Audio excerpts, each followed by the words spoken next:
Hello, online pipe community. Ethan, Parsimonious Piper here. Been a while since we have done a new Parsimonious pipe, so let's do that this week.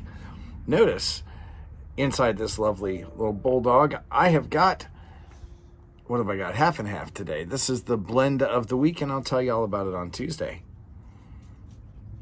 But let's talk about this pipe, shall we? This is a 3-star. Those are the stamped stars, barely still visible.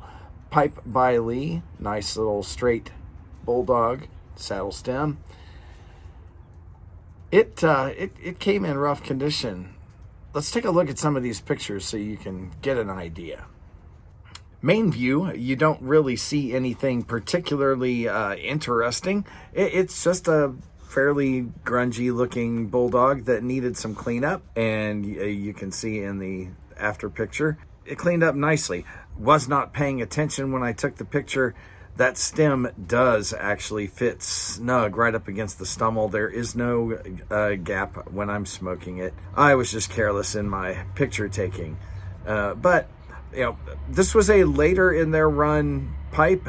The briar doesn't have particularly great grain anymore. This would have been sometime in the late 60s, most likely to very early 70s. And they were clearly running out of great briar. Little closer up look at that stamping. There was still a little bit of gold foil in it when I got it. Just handling the pipe, I think, actually rubbed whatever was left in there out. It was pretty thin to begin with. I did not, however, completely, as you can see in the before and after here, I did not completely deoxidize the stem, because that would have meant buffing out what was left of those stars. I think they're still deep enough that if I felt like it, I could probably use a toothpick and some gold paint and fill them back in. Taking a look at the top of this pipe was really filthy, and you can see it cleaned up rather nicely. Did not need too much reaming on the inside, but it really did. The rim cleaned up nicely. A little bit of char there, so the rim was damaged. I decided, as always, well, almost always, not to do anything remotely like a full-on restoration, because I like my pipes to still have that smoked character of the person who had it before me. Now we see the real problem. This pipe. Somebody, and I picked this one up really dirt cheap, like $5 at one of the pipe shows in somebody's estate basket. Somebody, looks like they tried to turn this into a sitter or something and just mangled trying to flatten off the bottom of this Bulldog. Now, why you would do that to begin with, I have absolutely no idea. But it's also why I didn't pay much for this pipe, because this damage, I had absolutely no idea what I was going to do with it. Well, as you can see from the after picture, I decided to go ahead and smooth that out, sand it all the way down. I sanded it farther, all in one piece on a block, a sanding block, far enough down that it would actually sit. And then I went all the way from very coarse to extremely fine sandpaper and sanded the entire underside of that so that I could get the color to match back up, which I did without staining. I just waxed this really good and let the wax soak in so that it would change the color a little bit back. Let me show you one more shot looking straight down the underbelly of this pipe, and you can see what I did in flattening that out a little better. And it will actually sit on that ridge now, although why exactly you would want that, I'm not entirely certain. Last picture, the internals came out nice and clean.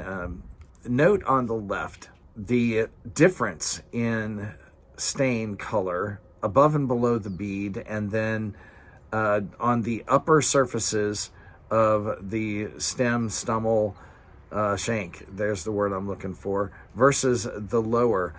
I did not sand out the upper sides of those. I did not want to lose the stamping, and so I just sanded the last few grits once I had the super fine stuff up over 1,000, so that I wouldn't sand through the stamping at all, and just was able to take off a little bit of the finish so that those would not contrast too much, but still contrasts a little bit. All in all, still a good smoking little pipe. For $5, it's hard to beat. You can see it better in direct light, the difference between the upper and lower there and here. It is lighter on the bottom. It's a little harder to tell there on the shank. But like I said, I didn't want to sand through that. And so I just chose not to sand through the top on this one either. I may go back and do that at some point in time, but this is going to wind up being a car pipe, most likely, because of the damage that had already been done. However, I did not have a 3-star stamped, saddle-stemmed, straight Bulldog. So this does still fit a gap in my collection. And when I find a better example of it, then this will be entirely relegated to my car and basket pipes. But it's still a good smoker. Shame somebody would do that to a pipe.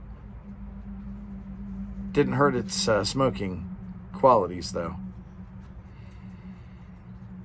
Well, if you've listened this far, I have a piece of advice for y'all youngins. Don't know if you happen to see it today, but we got a first-class demonstration of what not to do when negotiating with someone who has things you need and you only have things they want. Something I learned early on in business context, when negotiating with other teams within your company, when negotiating a contract, when negotiating a deal between two companies. In that situation, setting aside moral issues, in that situation, it's not important to be right. It's important to come out of it with what you wanted going into it. You got a first-class demonstration of how not to do that today. Be diplomatic.